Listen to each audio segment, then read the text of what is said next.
জানিয়ে দেব এইমাত্র পাওয়া বাংলাদেশের সবশেষ আপডেট সংবাদ। শুরুতেই গুরুত্বপূর্ণ সংবাদগুলোর শিরোনাম। বিএনপির সাংগঠনিক সম্পাদক এবং ছাত্রদল নেতার বাড়িতে এবং ব্যবসা প্রতিষ্ঠানে আইনশৃঙ্খলা বাহিনীর সদস্যরা যৌথ হামলা চালিয়েছে বলে অভিযোগ বিএনপির। আইনশৃঙ্খলা বাহিনী সরকারের লাঠিয়াল হয়ে কাজ করছে বলে অভিযোগ করেছে দলটি। এদিকে বাংলাদেশে নির্বাচন ও দমন পীড়নে উদ্বেগ নিয়ে কাজ করার দায়বদ্ধতা আছে যুক্তরাষ্ট্রের, জানিয়েছেন দেশটির প্রতিনিধি। আরো জানাবো, সাংবাদিক দম্পতি সাগর রনি হত্যার ঘটনায় সঠিকভাবে দোষী নির্ণয় তদন্তের জন্য প্রয়োজনে 50 বছর সময় দিতে হবে। সাংবাদিকদেরকে আইনমন্ত্রী বললেন, ভালো কথা বললেও আপনারা খেপেন কেন?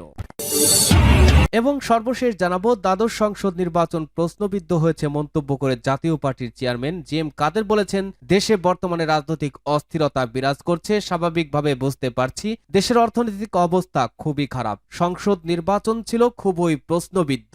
এতক্ষণ শুনছিলেন গুরুত্বপূর্ণ সংবাদগুলোর শিরোনাম, এবারে বিস্তারিত। আজকের সংবাদ সম্পর্কে আপনার মূল্যবান মতামত লিখে জানান। জানিয়ে দিন কোন স্থান থেকে আমাদের সংবাদ শুনছেন অথবা দেখছেন। ভিডিওটি শেয়ার করে সবাইকে দেখার সুযোগ করে দিন। সবার আগে সবশেষ আপডেট সংবাদ পেতে চ্যানেলটি সাবস্ক্রাইব করে পাশে থাকা বেল বাটনে প্রেস করুন।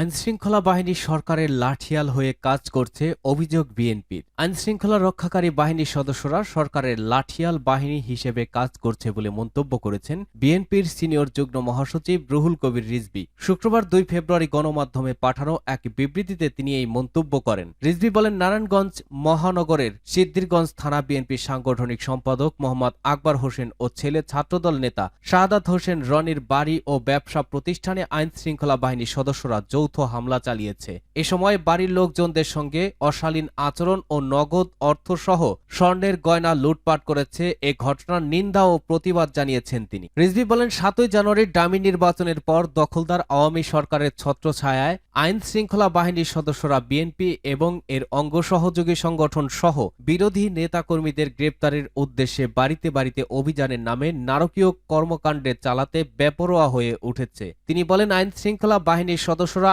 এখন আরও তীব্র মাত্রায় কর্তৃত্ববাদী ও ফ্যাসিস্ট আওয়ামী সরকারের লাঠিয়াল বাহিনী হিসেবে কাজ করছে। গত 1.5 দশক ধরে বিএনপি সহ বিরোধী দলের নেতাকর্মীদের এবং অবৈধ আওয়ামী সরকারের সঙ্গে ভিন্নমত পোষণকারীদের ওপর অমানবিক আচরণ করা হচ্ছে। দ্বাদশ জাতীয় সংসদ নির্বাচন একতরফাভাবে অনুষ্ঠানের মাধ্যমে জোর করে রাষ্ট্র ক্ষমতা দখল করে বর্তমান গণবিচ্ছিন্ন সরকার আরও হিংস্র হয়ে উঠেছে। তিনি আরো বলেন, বিএনপি সহ বিরোধী দল ও মতের মানুষের ওপর নির্যাতন নিপীড়ন চালিয়ে অবৈধ আওয়ামী সরকার নিজেদের অবৈধ ক্ষমতাকে পাকাপোক্ত করতে পারবে না, কারণ জনগণ এখন আওয়ামী দখলদার ও লুটেরা সরকারের বিরুদ্ধে ফুঁসে উঠেছে।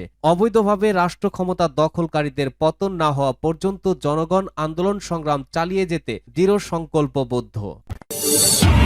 বাংলাদেশের নির্বাচন ও দমন পীড়নে উদ্বেগ নিয়ে কাজ করার দায়বদ্ধতা আছে যুক্তরাষ্ট্রের। বাংলাদেশে সদ্য অনুষ্ঠিত দ্বাদশ জাতীয় সংসদ নির্বাচন নিয়ে উদ্বেগ প্রকাশ করেছে যুক্তরাষ্ট্র। একই সঙ্গে ব্যাপক দমন পীড়ন নিয়েও উদ্বেগ জানায় দেশটি। এ নিয়ে কাজ করার দায়বদ্ধতা আছে যুক্তরাষ্ট্রের। যুক্তরাষ্ট্রের পররাষ্ট্র মন্ত্রণালয়ের নিয়মিত ব্রিফিংয়ে একজন সাংবাদিকের প্রশ্নের জবাবে একথা বলেছেন মুখপাত্র ম্যাথিউ মিলার। তিনি বলেন, এর অর্থ এই নয় যে সরকারের সঙ্গে কাজ করার ক্ষেত্রে আমাদের দায়বদ্ধতা নেই। ওই সাংবাদিক তার কাছে জানতে চান, বাংলাদেশ ইস্যুতে আপনার শেষে প্রেস নোটে আমি দেখতে পেয়েছি যে নিরাপত্তার বিভিন্ন ক্ষেত্রে বাংলাদেশের সঙ্গে কাজ করতে আগ্রহী যুক্তরাষ্ট্র। এই ক্ষেত্রগুলোর মধ্যে আছে সন্ত্রাস মোকাবেলা, সীমান্ত নিরাপত্তা, সাইবার নিরাপত্তা, সামুদ্রিক নিরাপত্তা ও আঞ্চলিক স্থিতিশীলতা। কিন্তু প্রধানমন্ত্রীকে স্বাগত না জানিয়ে বাংলাদেশে নতুন সরকারের সঙ্গে ব্যাপক ক্ষেত্রে কিভাবে এই কাজ করা সম্ভব? জবাবে ম্যাথিউ মিলার বলেন, আমি আপনাকে বলবো যে সারা বিশ্বে আমাদের এরকম সম্পর্ক আছে। বাংলাদেশের নির্বাচন নিয়ে আমাদের উদ্বেগ প্রকাশ করেছি। বাংলাদেশের দমন পীড়ন নিয়ে আমরা উদ্বেগ জানিয়েছি। এর অর্থ এই নয় যে সরকারের সঙ্গে কাজ করার ক্ষেত্রে আমাদের কোনো দায়বদ্ধতা নেই। আমাদের উদ্বেগের এই দুটি ক্ষেত্রেই এবং অভিন্ন অগ্রাধিকারে সহযোগিতার ক্ষেত্রে কাজ করার ক্ষেত্রে আমাদের দায়বদ্ধতা নেই এমন না। সাংবাদিকদের উদ্দেশ্যে আইনমন্ত্রী বললেন, ভালো কথা বললেও আপনারা খেপেন কেন? সাংবাদিক দম্পতি সাগর রনি হত্যার ঘটনায় সঠিকভাবে দোষী নির্ণয়ের তদন্তের জন্য প্রয়োজনে 50 বছর সময় দিতে হবে। গতকাল বৃহস্পতিবারের এমন মন্তব্য প্রসঙ্গে জানতে চাইলে আইনমন্ত্রী আনিসুল হক বলেছেন, আমি তো বুঝলাম না আপনাদের জন্য ভালো কথা বললেও আপনারা এরকম খেপেন কেন?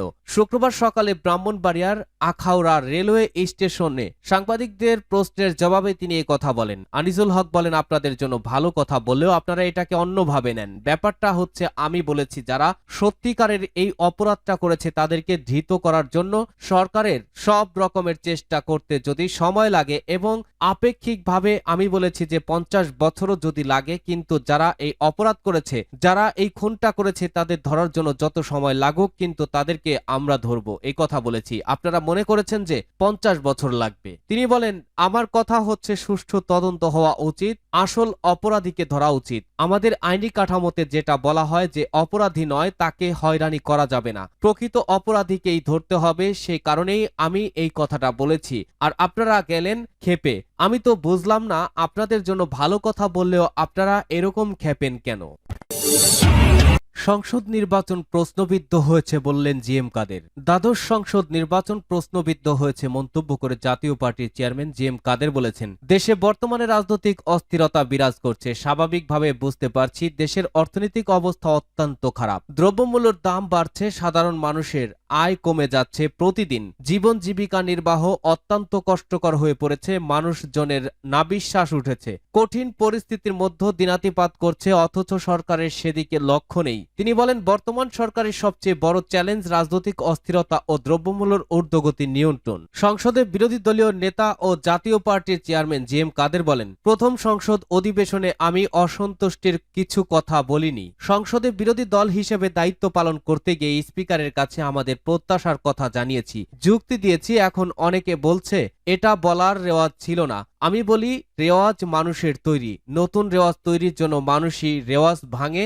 রেওয়াজ কোনো আইন নয়, আইন হলেও তা পরিবর্তন করা যায়। সংসদে আমি কোনো অসাংবিধানিক বক্তব্য দেইনি। জাতীয় পার্টির অস্তিত্ব সংকটে রয়েছে কিনা এমন প্রশ্নে জি এম কাদের বলেন, আমরা প্রায় 34 বছর ধরে ক্ষমতার বাইরে রয়েছি। এর মধ্যে 2001 সালে সর্বশেষ 300 আসনে নির্বাচন করেছি। সেই সময় তত্ত্বাবধায়ক সরকারের আমলে গ্রহণযোগ্য নির্বাচন হওয়ায় 14টি আসন পেয়েছিলাম। 34 বছর ক্ষমতার বাইরে থেকে আমাদের বর্তমান অবস্থা অনুযায়ী দলের বিরাট ধস নেমেছে তা মনে করছি না।